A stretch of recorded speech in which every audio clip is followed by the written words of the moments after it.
From ABC News, I'm Dave Packer.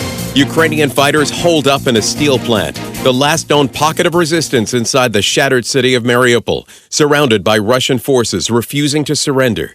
Ukrainian Prime Minister Denis Shmyhal telling ABC's This Week. There is still our military forces, our soldiers, so they will fight till the end. And as for now, they still are in Mariupol. After 7 weeks of relentless Russian pounding, Ukraine's foreign minister saying the city of Mariupol doesn't exist anymore.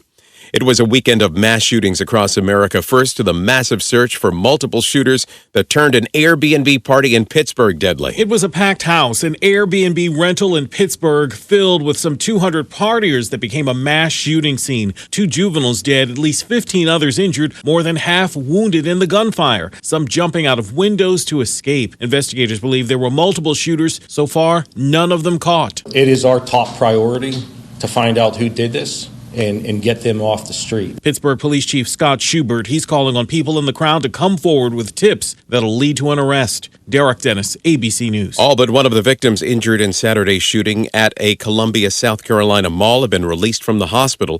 Police still looking for suspected shooters today. Mass shooting Saturday in Columbia, South Carolina. 14 people injured amid the gunfire, 9 shot and 5 others hurt while trying to escape. Chaos unfolding inside as customers evacuated. Police saying this was not a random attack. So far, 1 arrest made in connection to the shooting as officials work to identify 2 more suspects seen with guns. ABC's Elwin Lopez. And then just today, another shooting in South Carolina, this time at a club in Hampton County early this morning. It left at least 9 people injured. You're listening to ABC News. The investigation into Frank James, the gunman accused of shooting 10 people inside of the New York City subway this week, continues. After nearly 30 hours on the run inside the city, NYPD officers managed to catch up with James in Manhattan Wednesday. On ABC's This Week, New York City Police Commissioner Keechant Sewell crediting not only the work of detectives, but everyday New Yorkers who were assisting the search before James turned himself in. I think the fact that he called and turned himself in is evidence by the fact that we were kind of closing in around him. 5 New Yorkers who called in tips will share in a $50,000 reward for James' capture. The 126th running of the Boston Marathon, less than 24 hours away, and runners are already counting down to their momentous start.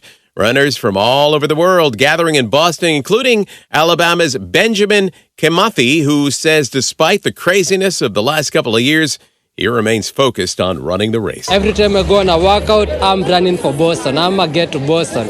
So I've been training for it for a long time. The race is back, and its coveted Patriots Day date after the COVID-19 pandemic forced the cancellation of the 2020 race and moved the 2021 event to October of last year.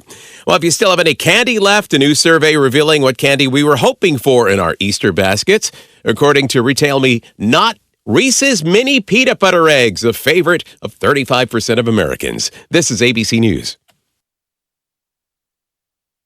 Wait a minute. You mean now I can listen to GMA any time of the day, anywhere? Yes, that's exactly what we mean with the new Good Morning America podcast. Listen to all of GMA served up daily straight to you. Oh, Michael. What? I'm listening to our new GMA podcast. It's really good. Listen to the Good Morning America podcast wherever you get your podcasts. Subscribe now. It's really good.